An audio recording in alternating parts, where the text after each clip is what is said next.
Hi there, and welcome to Beyond Clean, your go-to spot for better cleaning. My name is Dale Rawlick, and in this series, we're going to walk you through simple tips of our most popular pieces of equipment. Whether you're unboxing, assembling, or you're ready to hit the floors, we've got you covered. Now we're going to dive into today's episode of Beyond Clean. We have now the RBV 150NX, the battery version of the backpack.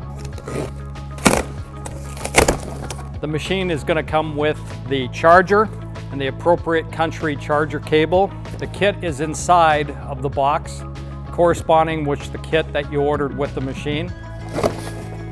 The main machine itself, all of the connections are done up. Just a matter of loosening off the Velcro, opening up the harness system, unclasping, reattaching the tool kit holder. This kit goes onto the side. The piece is here.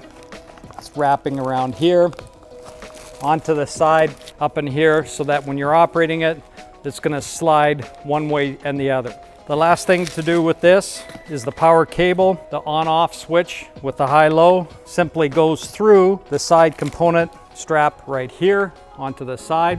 That piece fits through. This is a one-time only, where they fit this through the side so that the cord is right by the operator with the on-off switch. Removing the battery from the box, simply opening this up, remove the battery from the box.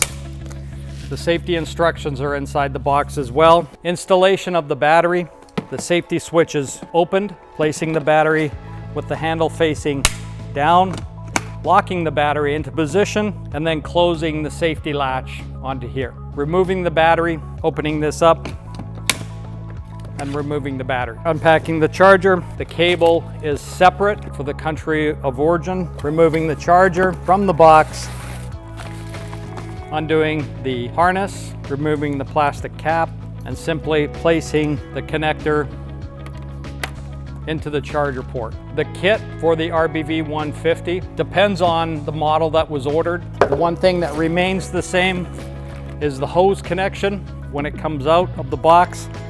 This can be in the upright position up here. Just simply slide the clip beyond to the bottom point, making sure that it's clicked to the bottom. Taking the hose, connecting from the front and connecting the hose onto the piece of equipment until tightened. If you put this on to the side, this will not connect. This has to be facing somewhat towards the front for this hose connection to connect. That's due to the fact that it has a stop point, so it does not hit the operator in the back as it swivels from side to side.